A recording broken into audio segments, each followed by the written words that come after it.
Ai, o cartaz da campanha da fraternidade tá coloridinho demais. Não tem cruz, não tem Bíblia. E isso é o que constataram os especialistas de internet. Meu nome é Juliana de Jesus Paixão e, como eu havia prometido para muitos de vocês, hoje nós vamos fazer a análise sobre o cartaz da campanha da fraternidade. Então não esquece de deixar seu joinha, se inscrever no canal, ativar o sininho e compartilhar com aquela pessoa que tá cismando com o bendito do cartaz da campanha da fraternidade. Vamos lá? Bora para o cartaz. Eu vou deixar a imagem aí na tela para que você possa ver o cartaz da campanha, né? Inclusive, o significado dos elementos que compõem o cartaz da campanha da fraternidade. Também tá lá no Instagram da CNBB, eu vou deixar disponível aqui. Também tá falando no texto base, que é um dos materiais disponíveis da campanha da fraternidade. Deixa eu só fazer um adendo aqui, que eu já falei em outros vídeos, mas talvez você seja novo no canal. Em todas, ou praticamente todas as campanhas que eu participei, raramente eu gostei de algumas delas. Foi uma ou duas. E, em especial, eu já falei que eu gostei do tema e acho muito oportuno. E não foi só eu que falei isso também. Depois você assiste os outros vídeos sobre a campanha deste ano, tá bom? Então, só pra deixar bem claro. Então, não sou defensora da campanha da fraternidade, muito menos de teologia da libertação. É bom deixar claro que as pessoas começam a criar teorias, né? Só porque a gente tá colocando aquilo que de fato acontece, tá bom? Então, vamos aí pro cartaz da campanha da fraternidade. Olha aí. E aí vamos ao primeiro argumento. O cartaz da campanha tá coloridinho demais. E aí, como eu sou do marketing, publicidade, designer, criação, a gente sempre aprende que tudo tem um porquê no cartaz. Então eu fui atrás do significado, apesar de algumas coisas eu já entender mais ou menos quando a gente é cristão, tem coisas que a gente já entende. Então vamos focar primeiro nessa questão das cores. Vamos lá. Vamos contar quantas cores em volta da mesa tem no cartaz? 1, que é o amarelo, 2, o azul, o vermelho 3, o branco do Papa Francisco 4, mais um azul 5, um laranja 6, verde 7, mais um rosinha aqui da menina que tá sentada 8, mais um roxo 9, um outro rosa da mulher loira 10 e o cachorrinho marrom 11. Nós temos 11 cores em volta da mesa, certo? Fora as outras cores em volta, mas o que focaram mais foi nisso. Você sabe quantas cores tem a bandeira LGBTQIA+, que representa o arco-íris? Quantas cores tem o arco-íris? Vamos contar, né? Vamos lá, ó. Vermelho 1, laranja 2, amarelo 3, verde 4, azul 5, roxo 6. Então, aí são 6. O arco-íris possui o arco-íris mesmo, o arco-íris que aparece lá no céu, que não tem nada a ver com LGBT. Existem 7 cores. Essa bandeira aí do LGBTQIA+, ela ganhou novas cores. E aí, nós vamos contar aí, ó. 1, 2, 3, 4, 5, 6, 7, 8, 9, 10, 11, 12, 13 cores. Ou seja, nenhuma dessas cores batem com o número, né, de cores que está no cartaz. Então, o primeiro argumento que a gente está refutando aqui não tem nada a ver com LGBTQIA+.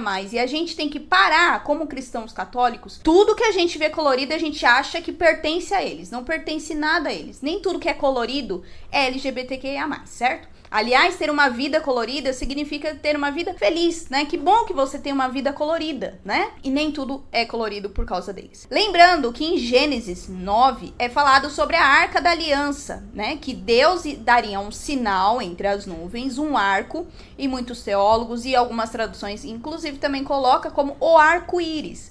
Então, para variar, o arco-íris também é um sinal, um símbolo que foi roubado de nós cristãos. Já existe na Bíblia há muitos anos. Então, para de ficar jogando no colo dos outros um sinal que foi nos dado por Deus há muitos e muitos milênios atrás. Então, tome cuidado em sempre se referenciar a sinais que pertencem a Deus, porque os outros usurparam isso. Porque daqui a pouco, já falei isso em outros vídeos, a gente não vai mais poder usar cruz, né? Porque agora tá todo mundo usando cruz, tá todo mundo usando medalhinha de Nossa Senhora, e quando você vai ver, não é católico, nem professa aquela fé, muito pelo contrário, às vezes vai até contra a fé. Vamos tomar os sinais que Deus nos deu pra nós e vamos parar de ficar jogando no colo dessas pessoas, certo? Vamos aos outros elementos aí, né? Falaram que não tem a cruz no cartaz da campanha. Tem a cruz, gente. Dá Dá um zoom aí, ó, no cartaz, que você vai ver que existe uma cruz no peito do Papa Francisco. E esse é um único ponto aqui que eu particularmente não gosto, mas se nós formos ver, São Francisco também tem o tal, que representa aí a cruz, né? Essa cruz é a cruz de Dom Helder Câmara. Dom Helder Câmara também auxiliou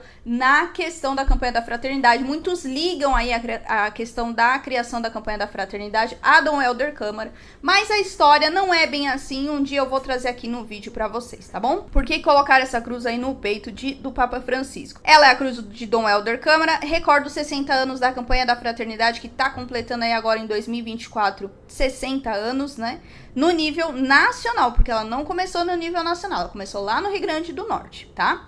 E aí, conforme está no material da campanha da fraternidade, afirma que, graças aos esforços do Dom Helder Câmara, enquanto secretário-geral da CNBB, e por isso que eles colocaram ali. Eu concordo com isso? Não, mas foi o que eu disse. São Francisco de Assis também tinha, né? Muitos usam o tal. Aqui, ó, também tem a cruz do Icris, que era da Renovação Carismática, né? O Veni Creator Spiritus. Então existem outros modelos de cruz, não dá pra gente ficar cismando com isso. Eu particularmente não gosto, até por conta de Dom Helder Câmara estar envolvido com algumas questões de teologia da libertação marxista, enfim, que muitos falam, mas alguns santos tiveram, né, e outros movimentos também têm suas cruzes. Shalom também tem uma cruz própria deles, tá bom? O elemento da mesa, né, que o pessoal reclamou muito por causa da mesa. Por que tem uma mesa? Vamos lá, por que a mesa tá aí? É o lugar de encontro dos personagens de diferentes etnias, condições físicas e idades adversas. Pode ver que aí não tem nada de gênero, sexo ou ideologia de gênero, não tem nada disso, é só condição física, idade e etnia. Faz a referência à aliança irrevogável de Deus com a humanidade. Olha só, eu tinha lido essa parte, hein? Aliança de Deus com a humanidade, lembra de Gênesis capítulo 9. Por que os alimentos estão ali e não a mesa da comunhão com a Sagrada Eucaristia? Os alimentos típicos da dieta mediterrânea recordam as refeições de Jesus daquela época, né? Porque na época de Jesus não existia ainda a Eucaristia, veio após ele, como nós sabemos. Aí também tem duas janelas e se você for reparar, de um lado está a zona meio que rural, né? E a outra que é a zona urbana, e é isso que eles falam, que as janelas apontam uma casa aberta aos desafios do mundo e das realidades urbanas e rurais. Ou seja, aberta não quer dizer que vai aceitar tudo, mas vai enfrentar os desafios. E aí nós temos também, voltemos ao Santo Padre, né? O Papa Francisco, que além da cruz de Dom Helder Câmara, ele também está segurando uma bengala. O que significa a bengala? Expressa que ele assume ali as limitações dele, né,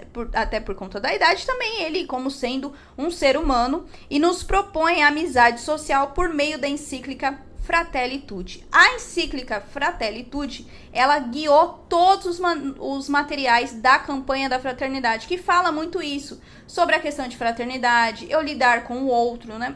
Existiu também outras falas do Papa Francisco. Teve um tema uma vez, inclusive, do Ministério de Comunicação, que era sobre a cultura de encontro, gerar essa cultura de encontro e não de desencontro, né? Então, o Fratelli Tutti, que é um dos documentos uma encíclica mais atual do Papa Francisco, foi o que guiou toda a campanha da fraternidade. E aí, né, essas são as questões aqui que falaram. Só um adendo. O cartaz, ele foi criado pelos jovens de Brasília, do Distrito Federal, Samuel Salles e Vanderlei Santana, e apresenta o cenário de comunidade como uma casa, que é isso que a igreja tem que ser para nós, né? Uma casa, uma comunidade, uma casa, uma família, né? Com espaço de acolhida dos irmãos e irmãs, bem como de partilha do alimento e da vida. E aí, se você for nos comentários, tanto aqui do canal, gente, quanto de outros lugares, você vai ver muito absurdo das questões que falaram. Inclusive, até falaram assim: cadê o Cristo? Maria Santíssima? E o convite à conversão? Quaresma é isso? Eu não estou vendo um santo, eu não estou vendo um cristão, o Cristo, Maria. Gente, olha só. A gente tem que aprender que não é só quando nós vemos santos ou quando nós vemos Jesus que nós temos que ver Jesus e ver Deus ali, né? Jesus nos fala que muitas vezes ele está onde? Naquela pessoa que está doente, naquela pessoa que está sem roupa.